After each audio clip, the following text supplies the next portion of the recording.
I was texting one of my friends the other day about the Chevy Silverado HDs, and he brought something to my attention that I completely missed for 2025. And we're going to discuss it in this video. I borrowed this truck from Jerry Seiner Chevrolet here in Salt Lake City. It is available for sale. Let's go ahead and quickly look at the window stickers so you guys can see options and features on this build. At the very top is a description with the colors. And then here's a short listing of the standard equipment. Be sure to pause it. Base price comes in at $63,800.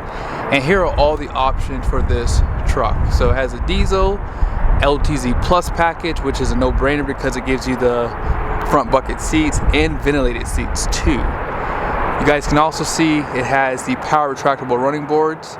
Trail Boss package was $2,000. Has tech package, Gooseneck fifth wheel prep package, and it has the LTZ convenience package number 2. Multi-flex tailgate, Z71 package comes a part of the Trail Boss package. All-weather floor liners, and luckily this one has the clearance lights for 55 bucks.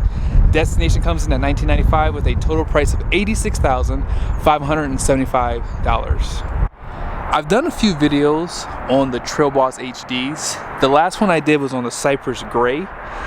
And the reason why I'm doing this one is because, as I said, they did delete a package for 2025 I want to discuss. But this having the Lakeshore Blue, oh my goodness. This is a good looking truck, guys. This color looks great with blackout. And if you're looking at high country, this color looks great with chrome too. I think I would go either way with it. This is a really pretty color. It's dark enough. It has the right metallic look to it, basically. And it really does work with the black bumpers too, for sure. Now on the front end, you do get the premium lighting. I did notice too that they no longer give you the animations on the turn signals. You guys see that?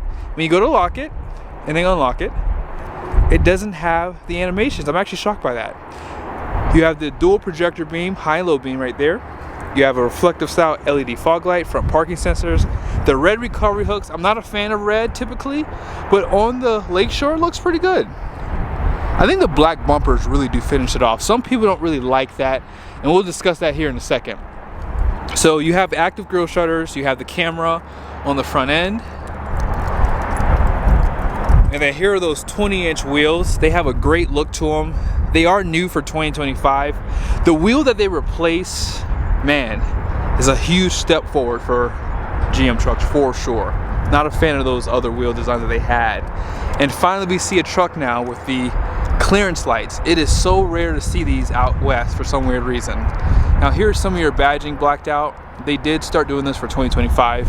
You have your Z71 and then your 3500 HD all blacked out. Your mirror caps are blacked out. And for some weird reason they decided to put chrome on the running board. I don't know why they do that. So here's something, and this is just my theory. Sometimes I think if there's someone new working, they'll put these on not paying attention to the type of truck this is. Or maybe they have low supply of the all black ones, so they just put what they have available so that the truck doesn't get held up for the process of being built. I want you to hold up my truck. If I ever build a truck in the future, GM, please hold my truck up, because I don't want chrome on a blackout truck. I'm just saying here. Now obviously this truck does come standard with these KO3 tires. Now someone said that these weren't KO3s. Okay, let's quickly get close. What does that say right there? Does that say KO3? That says KO3. That's what I said, and someone said I was wrong. I mean, sometimes you just can't win. But 8 lug wheels, obviously, because the HD truck has retro shocks and it has the liners, front and rear. Smart key system. Again, no chrome around the windows either.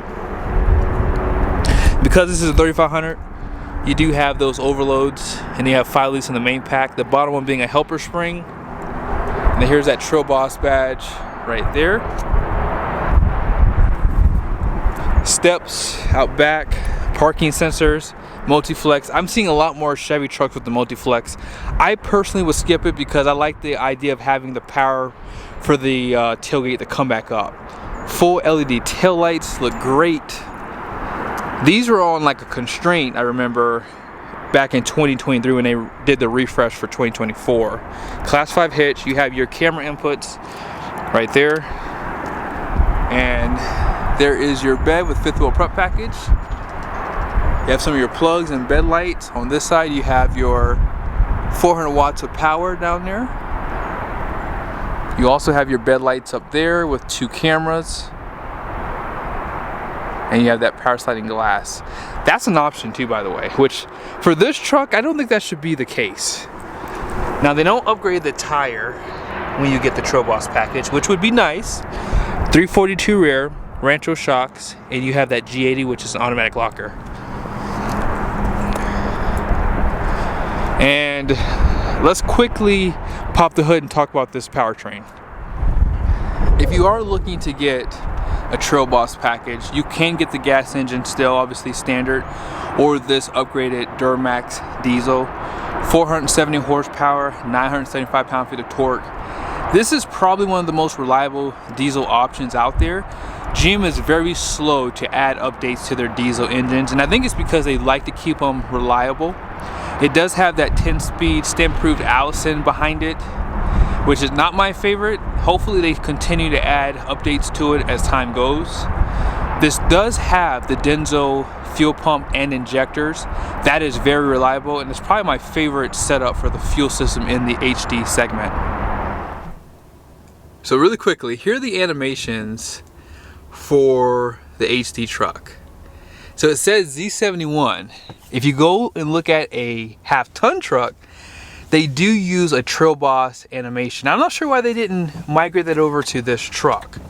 Now, obviously, when you get an LTZ, you do have the option to get this center console. This would be my choice because you get the ventilated seats, right? And you do get the wireless charger. And I like to have a center console.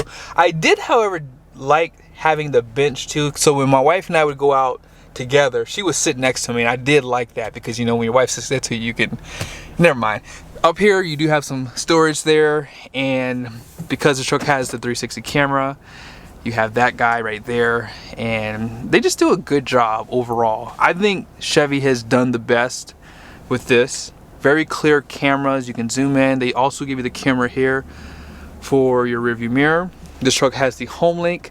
HomeLink is an option on this truck, guys, too. So there's a few things with LTZ that I'm never too excited about. So that's why I'm always someone who builds high trim levels, so I don't miss out on some of the packaging things that you can get. Now, over here, you guys can see this truck does have a capacity of 2,950 pounds for a bed camper.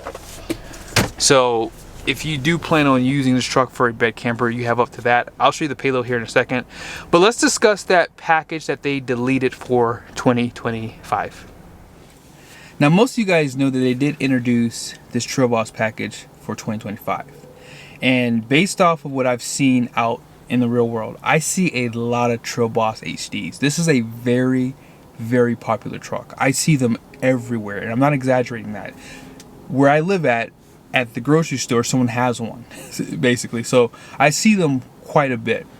And that's really in part to, obviously, the price point. You can get a Trail Boss LT in what, the mid 60s if you get a gas engine, and even if you deck it out with all the options, you're still around 77 grand. This truck having just about every option you can get, right?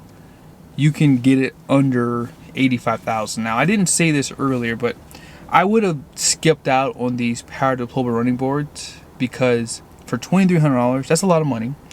But the high clearance steps give this truck a better look overall because it has that more off-road rugged look. And granted, they do sit high, so you have to really, you know, step up a little bit higher, so you're gonna get a lot of glute workout. But I think they look good, and they just work better on a truck like this, in my opinion. And you're gonna probably save close to $1,000 skipping them and getting those instead. But with that being said, GM decided to delete the sport package, which is like this Z71 sport package that they had last year. And the reason why that was a big deal to me was because it's pretty similar to this, basically, right? You get the Z71 package, it's basically the same as this, but I think a lot of people won't like the black bumpers compared to just having a more monochromatic look from the sport package. And I was shocked to see that. My friend had told me that over the weekend. He said, man, like they don't have the sport package anymore with the Trail Boss package being introduced. And I didn't know that. I thought that they still had it. And sure enough, you cannot get the sport package with the blackout, that is, for 2025. So this is basically replacing that. So that was probably not a good idea. I would have liked to see GM keep this alongside of the sport to see which one people were going to take, right? I think that most people will still want that sport package, because if you're getting a white truck, for example, most people won't want that white truck with the black bumpers. And if you want a white truck, right, white is the better color because it's easy to keep clean, you can't see scratches on it. I can understand people wanting to go that route to have that Stormtrooper look. Although I will say with the black bumpers, it does have that Stormtrooper look too, but I would prefer the monochromatic look personally if I were getting white. So they probably should have kept it around just to see the take rate.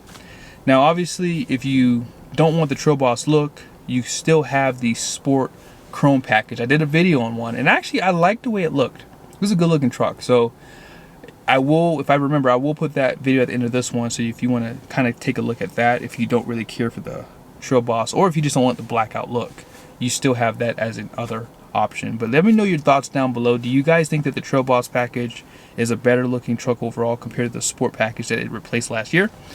Let me know in the comment section. Here are the numbers on the door. Gross axle weight rating is going to be 5,600 pounds. The rear is 7,250. Gross vehicle weight rating is going to be 12,100 pounds and 20 by 8.5 wide wheels. And then all payload is an even 3,700 pounds. 20,000 pound conventional towing and 21.6 for Gooseneck. Curb weight is 8,400 pounds. Gross combined weight rating is 30,000. And then here's that yellow sticker showing you guys the PSI for the tires. And they actually do round it down to 36.99 for the payload. Hope you guys liked the video. As I said, this is a really nice looking truck, and I think Lakeshore Blue definitely does complete the look of the Trail Boss for sure. See you guys soon.